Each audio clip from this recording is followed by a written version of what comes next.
ನಮಃ ಹರಿ ಓಂ. ವಿಜ್ಞಾನರೋಚಿಪರಿಪೂರಿತಾಂತರ್ಬಾಹ್ಯಾಂಡಕೋಶಂ ಹರಿತೋಪಲಾಭಂ ತರ್ಕಾಭಯೇತಂ ವಿಧಿಶರ್ವಪೂರ್ವಗೀರ್ವಾಣವಿಜ್ಞಾನದಮಾನತೋऽಸ್ಮಿ. ಪ್ರಥಮೋ ಹನುಮಾನ್ನಾಮ ದ್ವಿತೀಯೋ ಭೀಮಯೇವ ಚ. ಪೂರ್ಣಪ್ರಜ್ಞಸ್ತೃತೀಯಸ್ತು ಭಗವತ್ಕಾರ್ಯಸಾಧಕಃ.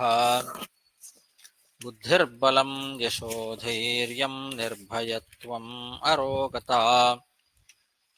ಅಜಾಡ್ಯಂ ವಾಕ್ಪಟುತ್ವಂ ಚ ಹನುಮತ್ಸ್ಮರಣಾದ್ ಭವೇತ್. ಪೃಥ್ವೀಮಂಡಲಮಧ್ಯಸ್ಥಾಃ ಪೂರ್ಣಬೋಧಮತಾನುಗಾಃ ವೈಷ್ಣವಾ ವಿಷ್ಣುಹೃದಯಾಃ ತನ್ನಮಸ್ಯೆ ಗುರುನ್ ಮಮ. ಜನ್ಮಾದ್ಯಸ್ಯ ಯತೋನ್ಮಯಾದಿತರತಶ್ಚಾರ್ಥೇಷ್ವಭಿಜ್ಞಸ್ವರಾಟ್ ತೇನೇ ಬ್ರಹ್ಮಹೃದಾಯ ಆದಿಕವಯೇ ಮುಹ್ಯಂತಿ ಯಂ ಸೂರಯಃ.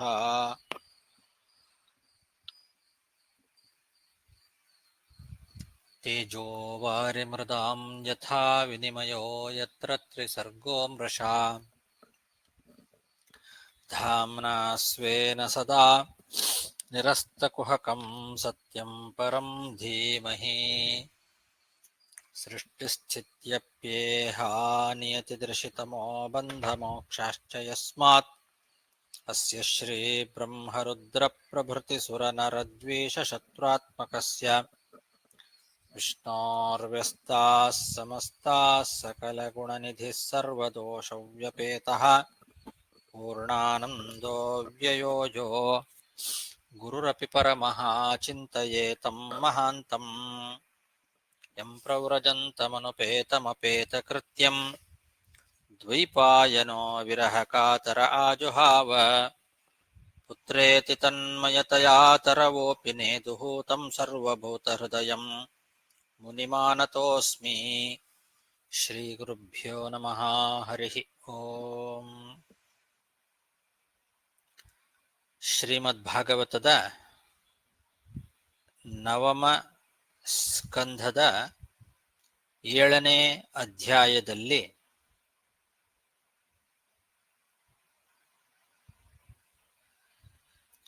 47ನೇ ಶ್ಲೋಕ.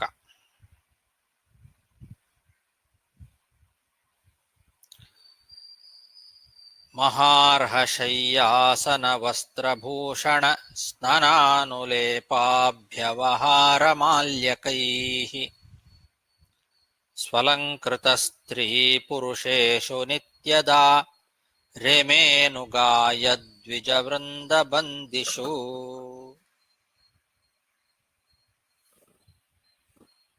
ಸೌಭರಿ ಋಷಿಗಳ ಚರಿತ್ರೆಯನ್ನ ನೋಡ್ತಾ ಇದ್ದೇವೆ.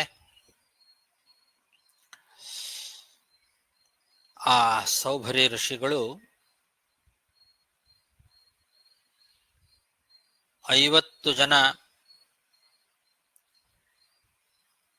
ಆ ರಾಜಕುಮಾರಿಯರೇನಿದ್ದಾರೆ ಅವರೆಲ್ಲರನ್ನೂ ಕೂಡ ಮದುವೆ ಮಾಡಿಕೊಂಡು ಅವರೆಲ್ಲರ ಜೊತೆಯಲ್ಲಿ ಸುಂದರವಾದ ಮನೆಗಳಲ್ಲಿ, ಸಕಲ ಸಾಮಗ್ರಿಗಳಿಂದ ಕೂಡಿರ್ತಕ್ಕಂತಹ ಮನೆಗಳಲ್ಲಿ, ಅನೇಕ ಉದ್ಯಾನಗಳಲ್ಲಿ, ತಿಳಿಯಾದ ನೀರಿನ ಕೊಳಗಳಲ್ಲಿ, ತೋಟಗಳಲ್ಲಿ ವಿಹಾರ ಮಾಡಿದರು ಅಂತ ಹಿಂದಿನ ಶ್ಲೋಕದಲ್ಲಿ ನೋಡಿದ್ವಿ. ಅದನ್ನು ಹಾಗೆ ಮುಂದುವರಿಸ್ತಾ ಬೆಲೆ ಬಾಳತಕ್ಕಂತಹ ಹಾಸಿಗೆಗಳು, ಆಸನಗಳು, ವಸ್ತ್ರಗಳು ಇವುಗಳನ್ನೆಲ್ಲ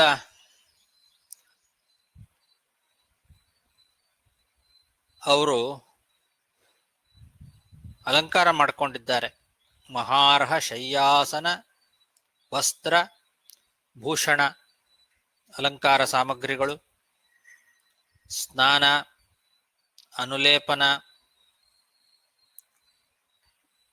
ಅಭ್ಯವಹಾರ ಅಂದರೆ ತಿನ್ನಲಿಕ್ಕೆ ಬೇಕಾಗಿರ್ತಕ್ಕಂತಹ ನಾನಾ ವಿಧವಾದ ಪದಾರ್ಥಗಳು, ಮಾಲ್ಯಕ ಅಂದ್ರೆ ಹೂವಿನ ಮಾಲೆಗಳು,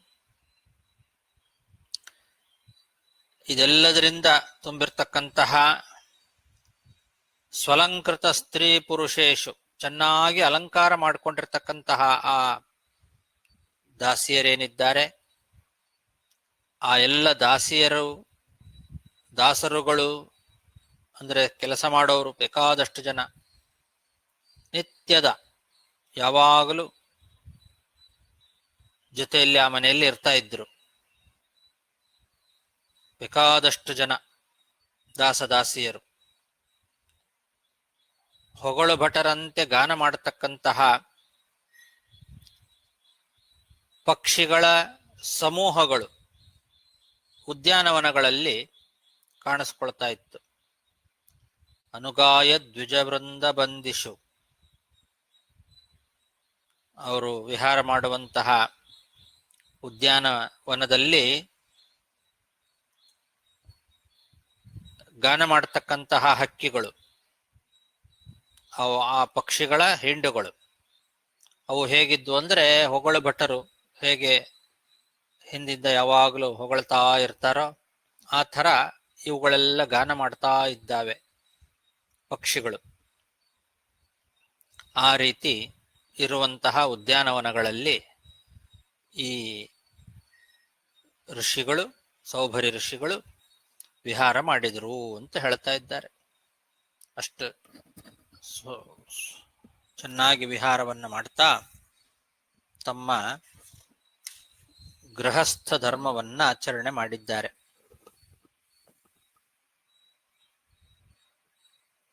ರೇಮೆ ಅಂತಿದೆ, ವಿಹಾರ ಮಾಡಿದ್ರು ಅಂತಿದೆ.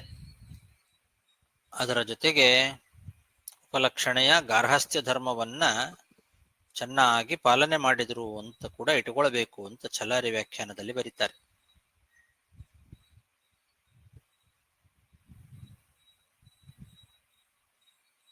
ಯಾಕೆಂದ್ರೆ ಮುಂದಿನ ಶ್ಲೋಕದಲ್ಲಿ ಅದಿದೆ, ಯದ್ಗಾರ್ಹಸ್ಥ್ಯಂ ಅಂತ ಮುಂದಿದೆ. ಹಾಗಾಗಿ ಇದ್ರ ಜೊತೆಗೆ ಅದನ್ನು ಇಟ್ಕೊಳ್ಬೇಕು. ಅವರ ಗೃಹಸ್ಥ ಜೀವನ ಅಂತನ್ನೋದು ಇಷ್ಟು ಚೆನ್ನಾಗಿ ಸುಖವಾಗಿ ಇತ್ತು ಅಂತ. ಮಹಾರ್ಹ ಶಯ್ಯಾಸನ ವಸ್ತ್ರಭೂಷಣ ಸ್ನಾನಾನುಲೇಪಾಭ್ಯವಹಾರ ಮಾಲ್ಯಕೈಃ ಸ್ವಲಂಕೃತ ಸ್ತ್ರೀ ಪುರುಷೇಷು ನಿತ್ಯದಾ ರೇಮೇನುಗಾಯದ್ವಿಜವೃಂದ ಬಂದಿಷು ಯದ್ಗಾರ್ಹಸ್ಥ್ಯಂ ತು ಸಂವೀಕ್ಷ್ಯ ಸಪ್ತದ್ವೀಪವತೀ ಪತಿಃ ವಿಸ್ಮಿತಸ್ತಂಭಮಜಹಾತ್ ಸಾರ್ವಭೌಮಶ್ರಿಯಾನ್ವಿತಂ.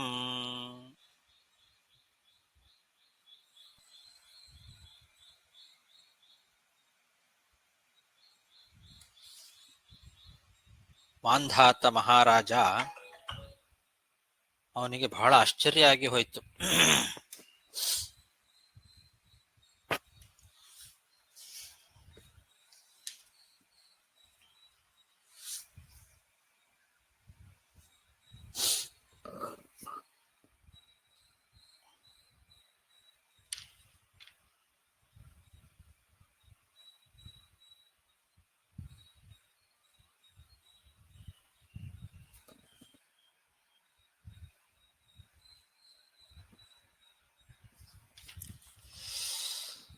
ಅಳಿಯನಾಗಿರ್ತಕ್ಕಂತಹ ಸೌಭರಿ ಋಷಿ ನಡೆಸ್ತಾ ಇರ್ತಕ್ಕಂತಹ ಗೃಹಸ್ಥ ಧರ್ಮಾಚರಣೆಯನ್ನ ನೋಡಿ ಮಾಂಧಾತ ಮಹಾರಾಜ, ಇಡೀ ಸಪ್ತದ್ವೀಪಗಳಿಗೆ ಒಡೆಯನಾಗಿದ್ದ, ಸಮಗ್ರ ಭೂಮಂಡಲವನ್ನ ಆಳ್ತಾ ಇರ್ತಕ್ಕಂಥವನು, ತನ್ನ ಸಾರ್ವಭೌಮ ಶ್ರಿಯ ಸಾಮ್ರಾಜ್ಯ ಲಕ್ಷ್ಮಿ ಏನಿದೆ ಅದರಿಂದ ಕೂಡಿರ್ತಕ್ಕಂಥವನು ಮಾಂಧಾತ.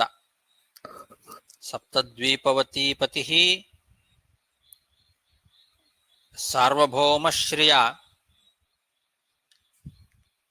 ಅನ್ವಿತಂ, ಸಾರ್ವಭೌಮದ ಸಂಪತ್ತಿನಿಂದ ಕೂಡಿರ್ತಕ್ಕಂಥವನು, ಸಪ್ತದ್ವೀಪಗಳ ಸಾರ್ವಭೌಮ, ಇಡೀ ಭೂಮಂಡಲದ ಒಡೆಯ ಆ ಮಾಂಧಾತ ಮಹಾರಾಜ. ಅಂತಹ ಮಾಂಧಾತ ರಾಜ ತಾನೊಬ್ಬನೇ ಈ ಲೋಕದಲ್ಲಿ ಅತ್ಯಂತ ಸುಖ ಸಮೃದ್ಧವಾದ ಗೃಹಸ್ಥ ಧರ್ಮವನ್ನ ನಡೆಸ್ತಕ್ಕಂಥವನು ಅಂತ ತಿಳ್ಕೊಂಡ್ಬಿಟ್ಟಿದ್ದ ಮೊದ್ಲು. ಅವನಿಗೊಂದು ಅಹಂಕಾರ ಇತ್ತು ಮಾಂಧಾತನಿಗೆ. ಇವಾಗ ಈ ಸೌಭರಿ ಋಷಿಗಳ ಗೃಹಸ್ಥ ಧರ್ಮವನ್ನ ನೋಡಿ ಅವನಿಗೆ ತನ್ನ ಅಹಂಕಾರ ಎಲ್ಲ ಇಳಿದು ಹೋಯ್ತು ಅಂತ ಹೇಳ್ತಾ ಇದ್ದಾರೆ. ವಿಸ್ಮಿತಃ, ಬಹಳ ಆಶ್ಚರ್ಯ ಆಯ್ತು ಅವನಿಗೆ. ಸ್ತಂಭಂ ಅಜಹಾತ್, ತನಗೇನೊಂದು ಅಹಂಕಾರ ಇತ್ತು ಅದನ್ನ ಬಿಟ್ಟು ಬಿಟ್ಟ. ಇಂಥ ಒಂದು ಗಾರ್ಹಸ್ಥ್ಯ ಜೀವನವನ್ನು ನೋಡಿ ಸೌಭರಿ ಋಷಿಗಳು ಏಕಕಾಲದಲ್ಲಿ ಆ 50 ಸ್ತ್ರೀಯರಿಂದಲೂ ಕೂಡ ಕೂಡಿಕೊಂಡು ಅದ್ಭುತವಾದ ರೀತಿಯಲ್ಲಿ ತಾನು ನಡೆಸಿರ್ತಕ್ಕಂತಹ ಈ ಒಂದು ಗಾರ್ಹಸ್ಥ್ಯ ಜೀವನವನ್ನ, ಸುಖ ವೈಭೋಗಗಳನ್ನು ನೋಡಿ ಸಪ್ತದ್ವೀಪಾಧಿಪತಿಯಾದಂತಹ ಈ ರಾಜ ತಾನೇ ಮಹಾ ದೊಡ್ಡ ಗಾರ್ಹಸ್ಥ ಜೀವನವನ್ನ ನಡೆಸಿದವನು ಅಂತೇನು ಅನ್ಕೊಂಡಿದ್ದ. ಅಂತಹ ಒಂದು ಅಹಂಕಾರವನ್ನು ಬಿಟ್ಟು ಬಿಟ್ಟ. ಯದ್ಗಾರ್ಹಸ್ಥ್ಯಂ ತು ಸಂವೀಕ್ಷ್ಯ ಸಪ್ತದ್ವೀಪವತೀಪತಿಃ ವಿಸ್ಮಿತಸ್ತಂಭಮಜಹಾತ್ ಸಾರ್ವಭೌಮಶ್ರಿಯಾನ್ವಿತಃ. ಏವಂ ಗೃಹೇಷ್ವಭಿರತೋ ವಿಷಯಾನ್ ವಿವಿಧೈರ್ಮುಖೈಃ ಸೇವಮಾನೋ ನ ಚಾತೃಪ್ಯತೆ ಆಜ್ಯಸ್ತೋಕೈರಿವಾನಲಃ. ಸೌಭರಿ ಋಷಿ ಈ ರೀತಿ ಸುಖವನ್ನ 50 ಶರೀರಗಳನ್ನು ಧಾರಣೆ ಮಾಡಿ 50 ರಾಜಕುಮಾರಿಯರ ಜೊತೆಯಲ್ಲಿ ಬೇಕಾದಂತಹ ಸುಖ ಭೋಗಗಳನ್ನ ಅನೇಕ ಮನೆಗಳಲ್ಲಿ, ಉದ್ಯಾನಗಳಲ್ಲಿ ಅನುಭವಿಸ್ತಾ ಇದ್ದಾನೆ. ಸುಖ ಭೋಗ ನಿರತನಾಗಿ ಬಿಟ್ಟಿದ್ದಾನೆ. ವಿಷಯ ಪದಾರ್ಥಗಳನ್ನ ಸೇವೆ ಮಾಡ್ತಾ ಮಾಡ್ತಾ ಮಾಡ್ತಾ ಅನೇಕ ಬಗೆಯ ಸುಖಗಳನ್ನ ಅನುಭವಿಸಿದರೂ ಕೂಡ ಅವನಿಗೆ ಸಾಕು ಅಂತ ಅನಿಸ್ಲೇ ಇಲ್ಲ, ತೃಪ್ತಿಯೇ ಆಗಲಿಲ್ಲ. ಕೇವಲ ಒಂದು ಮೀನನ್ನ ಆ ನೀರಿನ ಒಳಗೆ ಸುಖವಾಗಿ ಇರುವಂತಹ ಮೀನನ್ನ ನೋಡಿ ತಾನೂ ಕೂಡ ಈ ರೀತಿ ಸುಖ ಅನುಭವಿಸಬೇಕು ಅಂತ ಬಂದವನು ಇಷ್ಟು ನಾನಾ ರೀತಿಯಾದ ಸುಖ ಭೋಗಗಳನ್ನ ಅನುಭವಿಸಿದರೂ ಕೂಡ ಅವನಿಗೆ ತೃಪ್ತಿ ಆಗಲಿಲ್ಲ, ಸಾಕು ಅಂತ ಅನಿಸ್ಲಿಲ್ಲ. ಆಜ್ಯಸ್ತೋಕೈರಿವಾನಲಹ ಅಂತ ದೃಷ್ಟಾಂತ ಕೊಟ್ಟಿದ್ದಾರೆ. ಬೆಂಕಿಗೆ ತುಪ್ಪವನ್ನ ಹಾಕ್ತಾ ಹಾಕ್ತಾ ಹಾಕ್ತಾ ಇದ್ರೆ, ಅದು ತೊಟ್ಟಾಗಿ ತುಪ್ಪವನ್ನ ಹಾಕ್ತಾ ಹಾಕ್ತಾ ಇದ್ರೆ ಅದಕ್ಕೆ ಸಾಕು ಅಂತ ಅನಿಸೋದೇ ಇಲ್ಲ.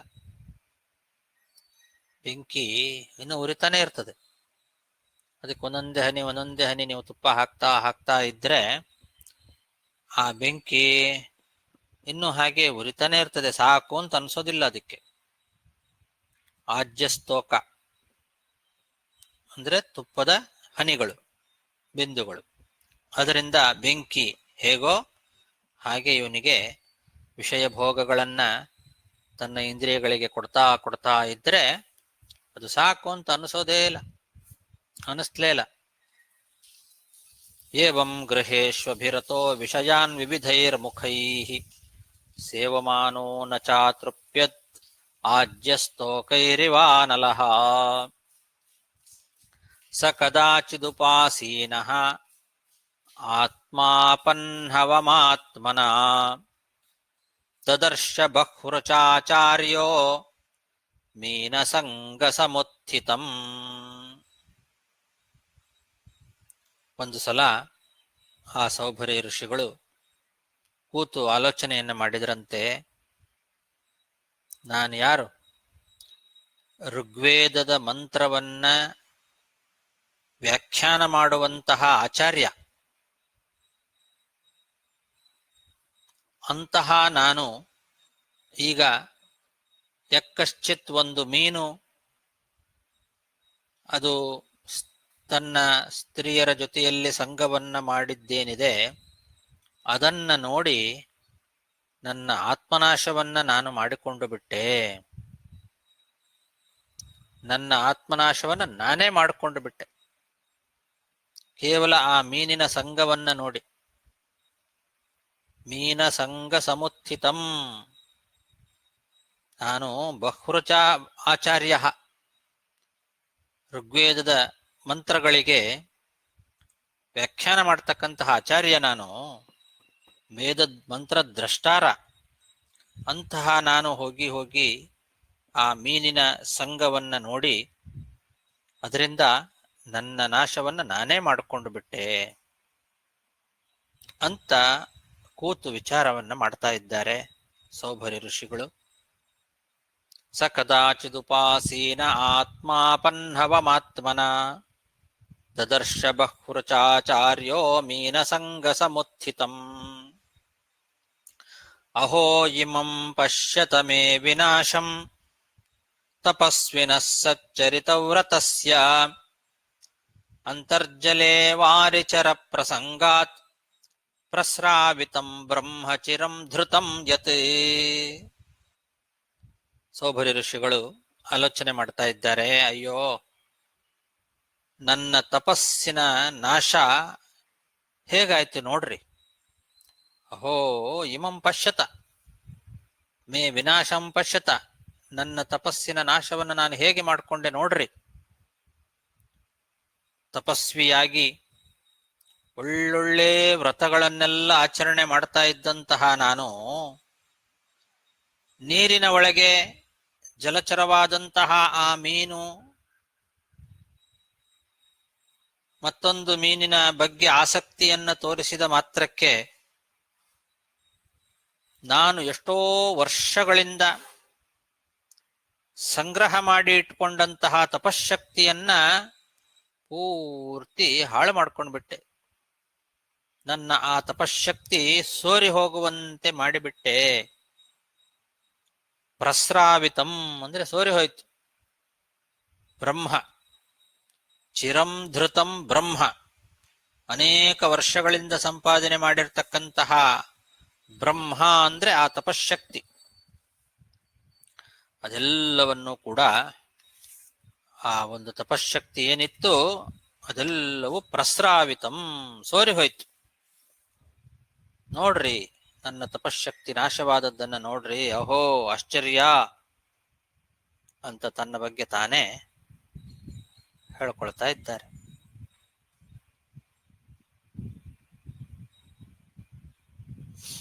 ಬ್ರಹ್ಮ ಅನ್ನೋ ಶಬ್ದಕ್ಕೆ ತತ್ವ ಅಂತನೂ ಇದೆ, ತಪಸ್ಸು ಅಂತಿದೆ, ವೇದ ಅಂತಿದೆ, ಹೀಗೆ ಅನೇಕ ಅರ್ಥಗಳಿದ್ದಾವೆ. ಪ್ರಕೃತದಲ್ಲಿ ತಪಸ್ಸು ಅಂತ ಇಟ್ಕೊಳ್ಬೇಕು. ನನ್ನ ತಪಶಕ್ತಿ ಅದು ಪ್ರಸ್ರಾವಿತಂ ಅಂದ್ರೆ ಚ್ಯುತ, ನಾಶ ಆಗಿ ಹೋಯ್ತು, ಸೋರಿ ಹೋಯ್ತು ನೋಡ್ರಿ. ಅಹೋ ಇಮಂ ಪಶ್ಯತ ಮೇ ವಿನಾಶಂ ತಪಸ್ವಿನಃ ಸಚ್ಚರಿತವ್ರತಸ್ಯ ಅಂತರ್ಜಲೇ ವಾರಿಚರ ಪ್ರಸಂಗಾತ್ ಪ್ರಸ್ರಾವಿತಂ ಬ್ರಹ್ಮಚಿರಂ ಧೃತಂ ಯತ್. ಸಂಗಂ ತ್ಯಜೇತ ಮಿಥುನೌ ವ್ರಜಿನಾನ್ ಮುಮುಕ್ಷುಃ ಸರ್ವಾತ್ಮನಾ ನ ವಿಸೃಜೇದ್ ಬಹಿರಿಂದ್ರಿಯಾಣಿ ಏಕಶ್ಚರನ್ ರಹಸಿ ಚಿತ್ತಮನಂತ ಈಶೆ ಯುಂಜೀತ ತದ್ರತಿಷು ಸಾಧುಷು ಚೇತ್ ಪ್ರಸಂಗಃ.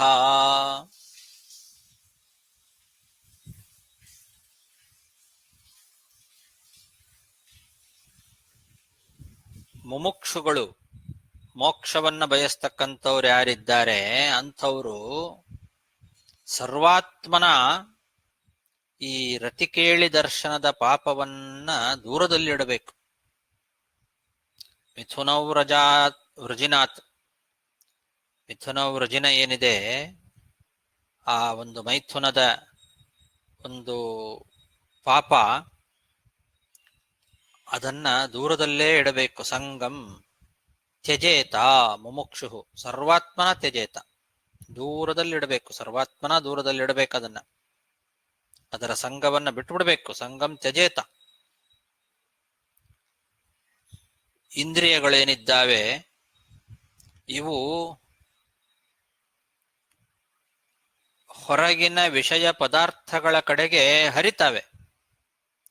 ಹಾಗೆ ಮಾಡಬಾರ್ದು. ಅದು ಆ ಇಂದ್ರಿಯಗಳನ್ನ ಆ ಹೊರಗಿನ ವಿಷಯ ಪದಾರ್ಥಗಳ ಕಡೆಗೆ ಹರಿಲಿಕ್ಕೆ ಬಿಡಬಾರ್ದು. ಅದನ್ನ ನ ವಿಸೃಜೇತ್ ಬಹಿಹಿ ಇಂದ್ರಿಯಾಣಿ ಬಹಿಹಿ ನ ವಿಸೃಜೇತ್.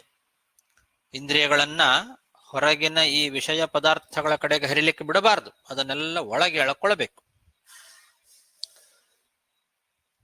ಎಲ್ಲಾ ಇಂದ್ರಿಯಗಳನ್ನು ಕೂಡ ನಿಗ್ರಹ ಮಾಡಿಕೊಂಡು ಹೊರಗಿನ ವಿಷಯ ಪದಾರ್ಥಗಳ ಕಡೆಗೆ ಅದನ್ನು ಬಿಡದೆ ಅವುಗಳನ್ನೆಲ್ಲ ಸೆಳೆಕೊಂಡು ಏಕಃ ಚರನ್ ಒಬ್ಬನೇ ಏಕಾಂತದಲ್ಲಿ ರಹಸಿ, ಒಬ್ಬನೇ ಏಕಾಂತದಲ್ಲಿ ಕೂತು ತಪಸ್ಸನ್ನ ಮಾಡಬೇಕು. ಆ ಇಂದ್ರಿಯಗಳನ್ನೆಲ್ಲವನ್ನೂ ಕೂಡ ಸರ್ವೋತ್ತಮನಾದಂತಹ ಭಗವಂತನಲ್ಲಿ, ಅನಂತೆ ಈಶೇ ಎಲ್ಲರಿಗೂ ಒಡೆಯನಾದ ಅನಂತನಾದ ಆ ಭಗವಂತನಲ್ಲೇ ಮನಸ್ಸನ್ನ ಇಡಬೇಕು.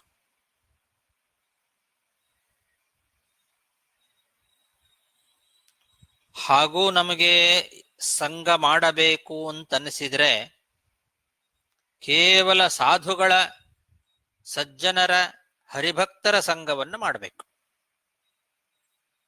ಎಲ್ಲಾ ಇಂದ್ರಿಯಗಳನ್ನು ಕೂಡ ಒಳಗಿನ ಭಗವಂತನಲ್ಲೇ ಇಡಬೇಕು, ಹೊರಗೆ ಹರಿಲಿಕ್ಕೆ ಬಿಡಲೇಬಾರದು. ಹಂಗೂ ಒಂದು ವೇಳೆ ಹೊರಗೆ ಇಂದ್ರಿಯಗಳನ್ನು ಹರಿಲಿಕ್ಕೆ ಬಿಡೋದಾದ್ರೆ ಸಾಧು ಸಜ್ಜನರಲ್ಲಿ, ಭಗವದ್ಭಕ್ತರಲ್ಲಿ ನಮ್ಮ ಇಂದ್ರಿಯಗಳನ್ನು ಬಿಡಬಹುದು. ಯುಂಜೀತ ತದ್ರತಿಷು ಸಾಧುಷು ಚೇತ್ ಪ್ರಸಂಗ ಅಂತ. ಪ್ರಸಂಗ ಚೇತ್, ಒಂದು ವೇಳೆ ಇಂದ್ರಿಯಗಳನ್ನ ಹೊರಗೆ ನಾವು ಬಿಡೋದಾದರೆ ಸಾಧುಷು ಪ್ರಸಂಗ ಸ್ಯಾತ್, ಸಜ್ಜನರಲ್ಲಿ, ಸಾಧುಗಳಲ್ಲಿ, ಭಗವದ್ಭಕ್ತರಲ್ಲಿ ನಾವು ಇಂದ್ರಿಯಗಳನ್ನ ಸಂಘವನ್ನು ಮಾಡಬಹುದು. ಏಕಾಂತದಲ್ಲಿ ಕೂತು ತಪಸ್ಸು ಮಾಡಬೇಕು. ನಮ್ಮ ಎಲ್ಲಾ ಇಂದ್ರಿಯಗಳನ್ನ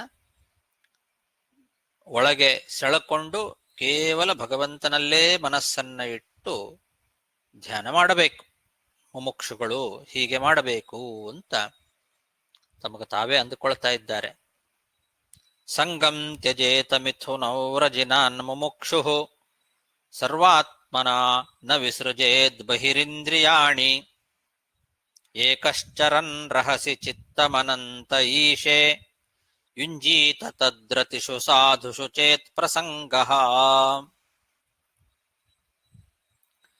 ಏಕಸ್ತಪಸ್ವಹಮಥಾಂಭಸಿ ಮತ್ಸ್ಯ ಸಂಗಾತ್ ಪಂಚಾಶತಾಥ ಸುತ ಪಂಚ ಸಹಸ್ರ ಸಂಗಃ ನಾಂತಂ ವ್ರಜಾಮ್ಯುಭಯ ಕೃತ್ಯ ಮನೋರಥಾನಾಂ ಮಾಯಾ ಗುಣೈರ್ಹೃತಮತಿರ್ವಿಷಯೇರ್ಥ ಭಾವಃ.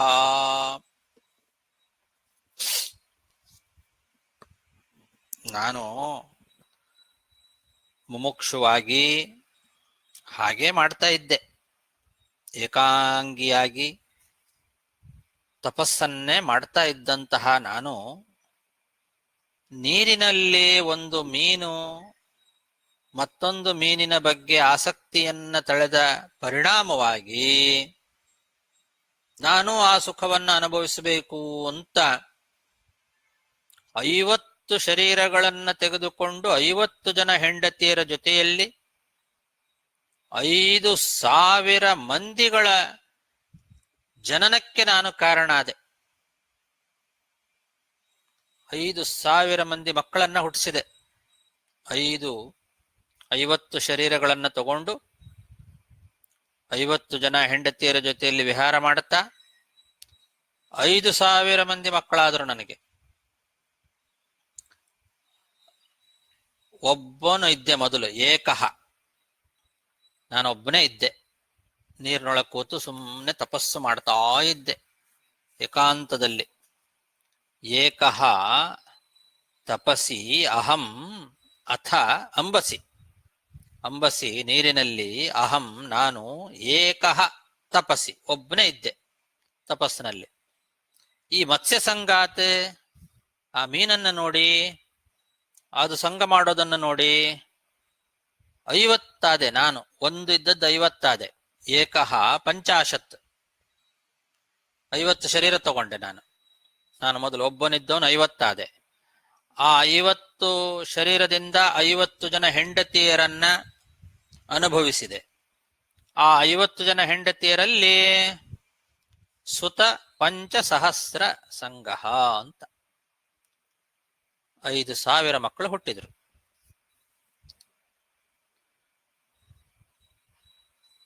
ಗಂಡು ಮಕ್ಕಳು ಅವರಿಗೆ ಉಪನಯನ ಮೊದಲಾದ ಸಂಸ್ಕಾರಗಳು, ಹೆಣ್ಣು ಮಕ್ಕಳಾದರೆ ವಿವಾಹ ಮೊದಲಾದ ಸಂಸ್ಕಾರಗಳು, ಇದನ್ನೆಲ್ಲ ಮಾಡ್ತಾ ಆ ಮಕ್ಕಳ ಚಾಕರಿ ಅವರಿಗೆ ಏನೇನು ಮಾಡಬೇಕೋ ಅದನ್ನು ಮಾಡ್ತಾ ಮಾಡ್ತಾ ಈ ಸಂಸಾರದಲ್ಲಿ ನನ್ನ ಅಭಿಲಾಷೆಗಳು ಒಂದೊಂದೇ ಬೆಳೀತಾ ಹೋಯ್ತು. ಅಷ್ಟು ಜನ ಮಕ್ಕಳು ಆದ್ಮೇಲೆ ಅವರಿಗೆ ಮದುವೆ ಮಾಡಬೇಕು, ಉಪನಯನ ಮಾಡಬೇಕು.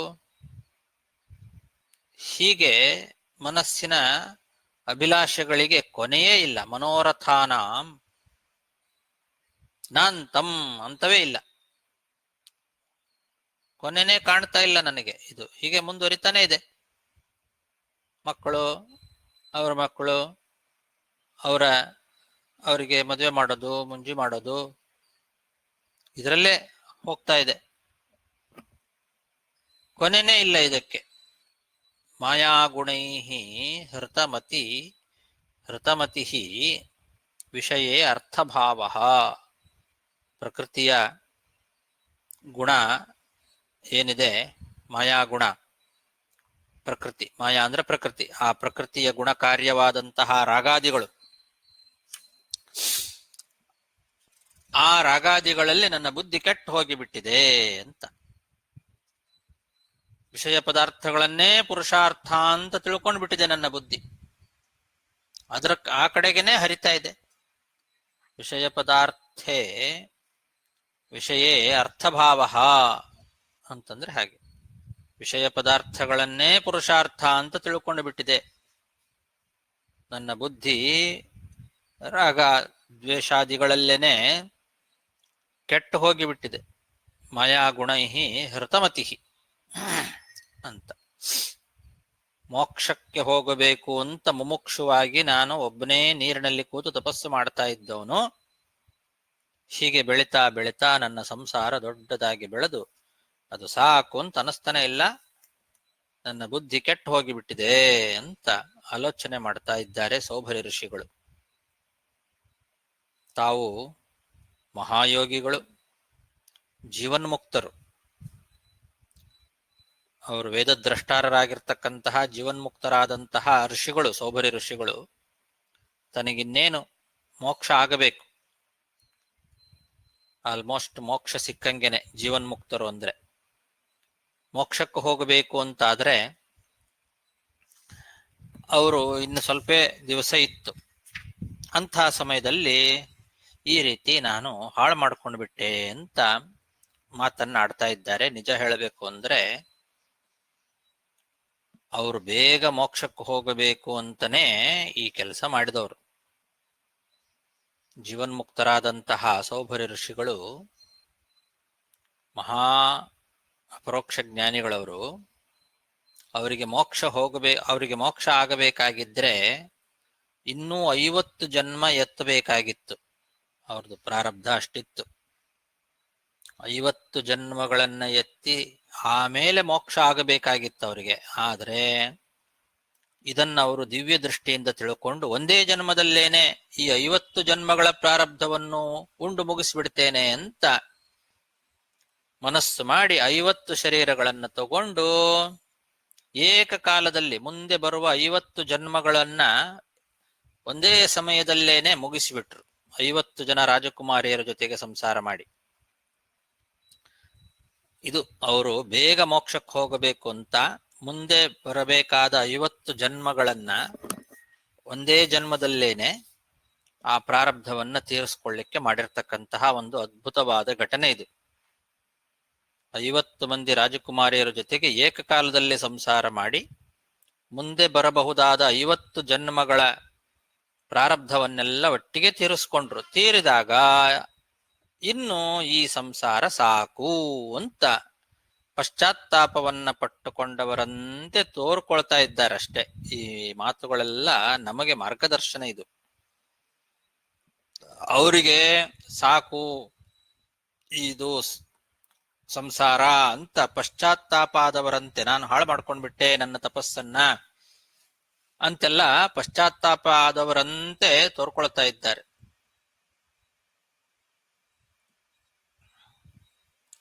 ಬೇರೆ ಅಜ್ಞಾನಿಗಳು ಹೀಗೆ ಮಾಡಬಾರದು ಅನ್ನೋದನ್ನ ಎಚ್ಚರಗೊಳಿಸ್ತಾ ಇದ್ದಾರೆ ಸೌಭರಿ ಋಷಿಗಳು. ಅದಕ್ಕೆ ಜ್ಞಾನಿಗಳು, ತಪಸ್ವಿಗಳು, ಅಪರೋಕ್ಷ ಜ್ಞಾನಿಗಳು, ದೇವತೆಗಳು ಏನು ಮಾಡಿದರೂ ಕೂಡ ಅದರ ಹಿಂದೆ ಒಂದು ಒಳ್ಳೆ ಉದ್ದೇಶ ಇರ್ತದೆ. ಅದರಿಂದ ಅವರಿಗೆ ಪಾಪ ಅಂಟೋದಿಲ್ಲ. ಅದರ ಮೇಲ್ನೋಟಕ್ಕೆ ನಮಗೆ ಯಾಕೆ ಹೀಗೆ ಅವರು ಮಾಡ್ತಾ ಇದ್ದಾರೆ ಪಾಪ ಅಂತೆಲ್ಲ ಅನಿಸ್ಬೋದು, ಆದರೆ ಅದರ ಹಿಂದೆ ಒಂದು ದೊಡ್ಡ ಉದ್ದೇಶ ಇರ್ತದೆ. ಇಲ್ಲಿ ಹಾಗಾಗಿದ್ದು ಮುಂದೆ ಬರಬಹುದಾದಂತಹ ಅನೇಕ 50 ಜನ್ಮಗಳಿತ್ತು ಅವರಿಗೆ. ಅದನ್ನ ಅವರು ನೋಡಿದ್ರು ತಮ್ಮ ದಿವ್ಯ ದೃಷ್ಟಿಯಿಂದ. ಆ ಪ್ರಾರಬ್ಧವನ್ನು ಬೇಗ ಮುಗಿಸಿ ಬೇಗ ಮೋಕ್ಷಕ್ಕೆ ಹೋಗಬೇಕು ಅಂತ ಏಕಕಾಲದಲ್ಲಿ 50 ಜನ ರಾಜಕುಮಾರಿಯರ ಜೊತೆಗೆ ಸಂಸಾರ ಮಾಡಿ ಪ್ರಾರಬ್ಧವನ್ನೆಲ್ಲ ಕಳ್ಕೊಂಡು ಪಶ್ಚಾತ್ತಾಪಗೊಂಡವರಂತೆ ನಟನೆ ಮಾಡ್ತಾ ಇದ್ದಾರೆ. ಅದು ಅವರು ಮಾಡಿದ್ದು ತಪ್ಪಲ್ಲ. ನಮ್ಮಂತಹ ಬೇರೆ ಅಜ್ಞಾನಿಗಳು ಹೀಗೆ ಮಾಡಬಾರದು ಅಂತನ್ನೋದನ್ನ ಎಚ್ಚರಗೊಳಿಸ್ತಾ ಇದ್ದಾರೆ. ಹೀಗೆ ಅನೇಕ ಘಟನೆಗಳನ್ನು ನಾವು ನೋಡ್ತೇವೆ ಶಾಸ್ತ್ರಗಳಲ್ಲಿ. ಧ್ರುವ ತಪಸ್ಸು ಮಾಡಿದ, ಭಗವಂತನಲ್ಲಿ ಧ್ರುವ ಪದವಿಯನ್ನ ಬೇಡಿದ, ಅದು ತಪ್ಪಲ್ಲ. ಧ್ರುವ ಪದವಿ ಅಂತನ್ನೋದು ಅದು ಅವನ ಕರ್ತವ್ಯದಲ್ಲೇ ಇದ್ದದ್ದು. ಆ ಪದವಿಯನ್ನ ತಾನು ಬೇಡಿದ ಅಂದ ಕೂಡಲೇ ನಾನು ಮೋಕ್ಷವನ್ನೇ ಬೇಡಬಹುದಾಗಿತ್ತು, ಈ ಪದವಿಯನ್ನ ಬೇಡದೆ ನಾನು ಅಂತ ಪಶ್ಚಾತ್ತಾಪಾದವನಂತೆ ಅಲ್ಲೂ ಮಾತಾಡ್ತಾನವನು. ಅದು ಹೀಗೆ ನಾನು ಹೋಗಿ ಧ್ರುವ ಪದವಿಯೇ ಶಾಶ್ವತ ಅಂತ ತಿಳ್ಕೊಂಡು ಅದನ್ನ ಕೇಳಿದೆ. ನಿಜವಾಗ್ಲೂ ಇದು ಶಾಶ್ವತ ಅಲ್ಲ. ಧ್ರುವ ಪದವಿಯೋ ಅಧ್ರುವ ಪದವಿಯೇ, ಅದು ಧ್ರುವ ಅಲ್ಲ, ಶಾಶ್ವತ ಅಲ್ಲ. ನಾನು ಶಾಶ್ವತ ಅಂತ ತಿಳ್ಕೊಂಡ್ಬಿಟ್ಟೆ, ಅದನ್ನ ನಾನು ಬೇಡಬಾರ್ದಾಗಿತ್ತು ಅಂತ ಅವನು ಅಲ್ಲಿ ಪಶ್ಚಾತ್ತಾಪ ಆದವರಂತೆ ಮಾತಾಡ್ತಾನೆ. ಅದು ಕೂಡ ಹಾಗೆ. ಅದು ಧ್ರುವ ಪದವಿ ಅನ್ನೋದು ಅವನ ಕರ್ತವ್ಯದಲ್ಲೇ ಇತ್ತು. ತನ್ನ ಕರ್ತವ್ಯವನ್ನ ತಾನು ಮಾಡಲೇಬೇಕಾಗಿತ್ತು. ಅದಾದ ಮೇಲೇನೆ ಅವನಿಗೆ ಮೋಕ್ಷ. ಆದರೂ ಅಲ್ಲಿ ಬೇರೆಯವರಿಗೆ ಹಾಗೆ ನಾವು ಮೋಕ್ಷವನ್ನ ಬಿಟ್ಟು ಬೇರೆದನ್ನ ಅಪೇಕ್ಷೆ ಪಡಬಾರದು ಅನ್ನೋದನ್ನ ತಿಳಿಸ್ಲಿಕ್ಕೆ ಹಾಗೆ ತಾನು ಮಾಡ್ದ.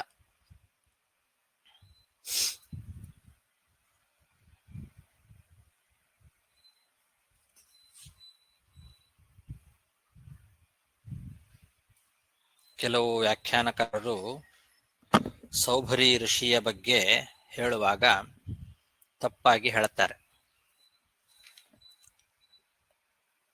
ಯಮುನಾ ನದಿಯ ಮಡುವಿನಲ್ಲಿ ಮೀನನ್ನ ತಿನ್ನಲಿಕ್ಕೆ ಗರುಡ ಬರಬಾರದು ಅಂತ ಶಾಪ ಕೊಟ್ಟಿದ್ದರ ಫಲವಾಗಿ, ವೈಷ್ಣವ ದ್ರೋಹದ ಫಲವಾಗಿ ಸೌಭರಿ ಋಷಿ ಯೋಗಭ್ರಷ್ಟನಾದ ಅಂತ ಕೆಲವು ವ್ಯಾಖ್ಯಾನಕಾರ ಹೇಳ್ತಾರೆ. ಅದು ಸರಿಯಲ್ಲ. ಯೋಗಭ್ರಷ್ಟರಾಗಿದ್ದಲ್ಲ ಸೌಭರಿ ಋಷಿಗಳು. ವೈಷ್ಣವ ದ್ರೋಹ ಮಾಡಿದ್ರಿಂದ ಅದರ ಫಲವಾಗಿ ಯೋಗಭ್ರಷ್ಟರಾದರು ಅಂತೆಲ್ಲ ಹೀಗೆ ಹೇಳ್ತಾರೆ. ಅದು ಸರಿಯಲ್ಲ. ಅವರು ಏಕಕಾಲದಲ್ಲಿ ದಿವ್ಯ ದೃಷ್ಟಿಯಿಂದ ಕಂಡುಕೊಂಡು ತಮ್ಮ ಪ್ರಾರಬ್ಧವನ್ನೆಲ್ಲ ಏಕಕಾಲದಲ್ಲಿ ಮುಗಿಸ್ಬೇಕು, ಒಂದೇ ಜನ್ಮದಲ್ಲಿ ಮುಗಿಸ್ಬೇಕು ಅನ್ನೋ ಕಾರಣದಿಂದ ಹಾಗೆ ಮಾಡಿದ್ದಷ್ಟೇ ಹೊರತು ಅಜ್ಞಾನಿಗಳಿಗೆ ಹಾಗನ್ಸತ್ತೆ. ಅದಕ್ಕೆ ಅವರು ಪಶ್ಚಾತ್ತಾಪಗೊಂಡವರಂತೆ ಮಾತಾಡಿದ್ದು ಹಾಗೆ. ಅಜ್ಞಾನಿಗಳಿಗೆ ಅದು ಸರಿಯಾಗಿ ಆಗ ಅರ್ಥ ಆಗಬಾರ್ದು. ಜ್ಞಾನಿಗಳು ಸರಿಯಾಗಿ ತಿಳ್ಕೊಳ್ಬೇಕು ಅನ್ನೋದಕ್ಕೋಸ್ಕರ ಹಾಗೆ ಮಾಡಿದ್ದಾರೆ. ಹಾಗಾಗಿ ಎಲ್ಲ ಮಾತುಗಳು ಅವರು ಪಶ್ಚಾತ್ತಾಪಗೊಂಡವರಂತೆ ನಮಗೆ ಮಾರ್ಗದರ್ಶನ ಮಾಡಿದಂತಹ ಮಾತುಗಳು ಅಂತ ತಿಳ್ಕೊಳ್ಬೇಕು. ಏಕಸ್ತಪಸ್ವ್ಯಹಮಥಾಂಬಸಿ ಮತ್ಸ್ಯ ಸಂಗಾತ್ ಪಂಚಾಶತಾಥ ಸುತ ಪಂಚಸಹಸ್ರ ಸಂಗಃ ನಾಂತಂ ವ್ರಜಾಮ್ಯುಭಯ ಕೃತ್ಯ ಮನೋರಥಾನಾಂ ಮಯಾ ಗುಣೈರ್ಹೃತಮತಿರ್ವಿಷಯೇರ್ಥ ಭಾವಃ. ಏವಂ ವಸನ್ ಗೃಹೇ ಕಾಲಂ ವಿರಕ್ತೋ ನ್ಯಾಸಮಾಸ್ಥಿತಃ ವನಂ ಜಗಾಮಾನುಯಯುಃ ತತ್ಪತ್ನ್ಯಪತಿದೇವತಾಃ. ಈ ರೀತಿ ಆಲೋಚನೆಯನ್ನ ಮಾಡಿ ಸೌಭರಿ ಋಷಿಗಳು ಅನೇಕ ವರ್ಷಗಳ ಕಾಲ ಸಂಸಾರದಲ್ಲಿ ಇದ್ದು ಆಮೇಲೆ ಆ ಸಂಸಾರದಿಂದ ವಿರಕ್ತರಾಗಿ ಕಾಡಿಗೆ ಹೊರಟರು. ಸಂಸಾರದಲ್ಲಿ ಇದ್ದು ಸಂಸಾರದಿಂದ ವೈರಾಗ್ಯವನ್ನು ಪಡೆದು ವಿರಕ್ತೋ ನ್ಯಾಸಂ ಆಶ್ರಿತಃ, ಕೊನೆಗೆ ನ್ಯಾಸಂ ಆಶ್ರಿತಃ ಅಂತಂದ್ರೆ ಎಲ್ಲ ವಿಷಯ ಪದಾರ್ಥಗಳನ್ನು ಕೂಡ ತ್ಯಾಗ ಮಾಡಿದರು. ವೈರಾಗ್ಯದಿಂದ ಕಾಡಿಗೆ ಹೋದ್ರು. ಈ ಹೆಂಡತಿಯರೆಲ್ಲ ಏನಿದ್ರಲ್ಲ 50 ಜನ, ಅವರು ಕೂಡ ತಮ್ಮ ಪತಿಯನ್ನೇ ದೇವರು ಅಂತ ಆರಾಧನೆಯನ್ನ ಮಾಡಿರ್ತಕ್ಕಂತಹ ಪತಿವ್ರತೆಯರು ಎಲ್ಲರೂ ಕೂಡ ಆ ಸೌಭರಿ ಋಷಿಗಳನ್ನ ಹಿಂಬಾಲಿಸಿದರು. ಪತಿದೇವತಾಹ ಪತ್ನ್ಯಃ, ಪತಿಯನ್ನೇ ದೇವತೆ ಅಂತ ಭಾವಿಸಿರ್ತಕ್ಕಂತಹ ಪತಿವ್ರತೆಯರಾದ ಆ ಎಲ್ಲ ಪತ್ನಿಯರು ಕೂಡ ಅವರು ಅನುಯಯುಹು, ಅವನನ್ನು ಅನುಸರಿಸಿಕೊಂಡು ಹೋದರು. ತಾನು ಮಾತ್ರ ಆ ಕಾಡಿನಲ್ಲಿ ಸರ್ವ ವಿಷಯ ಭೋಗಗಳನ್ನು ಕೂಡ ತ್ಯಾಗ ಮಾಡಿ ವೈರಾಗ್ಯದಿಂದ ಕಾಡಿನಲ್ಲಿ ವಿಹಾರ ಮಾಡಿದ. ಏವಂ ವಸನ್ ಗೃಹೇ ಕಾಲಂ ವಿರಕ್ತೋ ನ್ಯಾಸಮಾಸ್ಥಿತಃ ವನಂ ಜಗಾಮಾನುಯಯುಃ ತತ್ಪತ್ನ್ಯಪತಿದೇವತಾಃ ತತ್ರ ತಪ್ತ್ವಾ ತಪಸ್ತೀಕ್ಷ್ಣಂ ಆತ್ಮಕರ್ಷಣಮಾತ್ಮವಿತ್ ಸಹೈವಾಗ್ನಿಭಿರಾತ್ಮಾನಂ ಯುಯೋಜ ಪರಮಾತ್ಮನಿ. ಅಲ್ಲಿ ಕಾಡಿನಲ್ಲಿ ತೀವ್ರವಾದ ತಪಸ್ಸನ್ನ ಮಾಡಿದ ಅಂತ ಹೇಳ್ತಾ ಇದ್ದಾರೆ. ತತ್ರ ತಪ್ತ್ವಾ ತಪಃ ತೀಕ್ಷ್ಣಂ, ಬಹಳ ತೀಕ್ಷ್ಣವಾದ ತಪಸ್ಸನ್ನ ಮಾಡಿದ. ಶರೀರವನ್ನ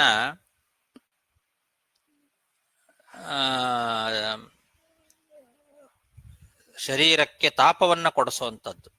ತಪಸ್ಸು ಅನ್ನೋ ಶಬ್ದಕ್ಕೆನೆ ತಪಸಂತಾಪೆ ಅಂತ ಧಾತು. ಅದು ಶರೀರಕ್ಕೆ ಸಂತಾಪವನ್ನ ಕೊಡಿಸಿಕೊಳ್ಳೋದು.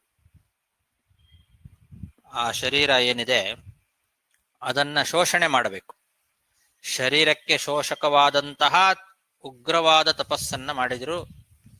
ಹಾಗೆ ಮಾಡಿ ಭಗವಂತನ ಉತ್ತಮವಾದ ಜ್ಞಾನಿಯಾದಂತಹ ಆ ಸೌಭರಿ ಋಷಿಗಳು ಪರಮಾತ್ಮನಲ್ಲೇ ಅಂತಃಕರಣವನ್ನ ಸೇರಿಸಿಕೊಂಡ್ರು. ಆತ್ಮವಿತ್ ಪರಮಾತ್ಮನೇ ಯುಯೋಜ ಅಂತ. ಅವರು ಪರಮಾತ್ಮವಿತ್ ಆತ್ಮಜ್ಞಾನಿಗಳು. ಅಂತಹ ಸೌಭರಿ ಋಷಿಗಳು ಪರಮಾತ್ಮನಲ್ಲೇ ತನ್ನ ಅಂತಃಕರಣವನ್ನ ಯುಯೋಜ ಸೇರಿಸಿಕೊಂಡ್ರು. ಶರೀರವನ್ನ ಈ ಶ್ರೌತವಾದ ಅಗ್ನಿ ಏನಿದೆ, ಸಹೈವ ಅಗ್ನಿಭಿಹಿ ಆತ್ಮಾನಂ ಯುಯೋಜ, ತನ್ನ ಶರೀರವನ್ನ ಶ್ರೌತವಾದ ಅಗ್ನಿಯ ಜೊತೆಗೆ ಕೂಡಿಸಿಕೊಂಡ್ರು, ಸುಟ್ಟುಕೊಂಡ್ರು.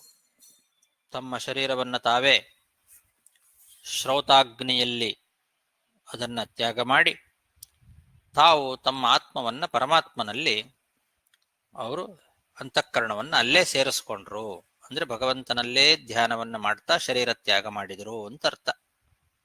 ಇದು ಸಾಯುಜ್ಯ ಅನ್ನುವಂತಹ ಒಂದು ಮೋಕ್ಷ. ಅದನ್ನು ಹಾಗೆ ಹೇಳಿದ್ದಾರೆ.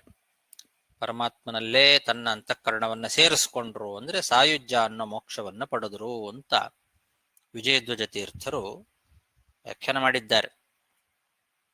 ಆತ್ಮಾನಂ ಪರಮಾತ್ಮನಿ ಯುಯೋಜ, ದೇಹವನ್ನ ಸುಟ್ಟುಕೊಂಡು ಅಗ್ನಿಭಿಹಿ ಸಹ ಆತ್ಮಾನಂ ಅಂದ್ರೆ ತಮ್ಮ ದೇಹವನ್ನ ತಾವು ಅಗ್ನಿಯಲ್ಲಿ ತ್ಯಾಗ ಮಾಡಿ ತಾವು ಆತ್ಮವನ್ನ ಪರಮಾತ್ಮನಲ್ಲಿ ಸೇರಿಸ್ಕೊಂಡ್ರು ಅಂದ್ರೆ ಸಾಯುಜ್ಯ ಎಂಬಂತಹ ಮೋಕ್ಷವನ್ನ ಪಡೆದರು ಅಂತ ಅರ್ಥ.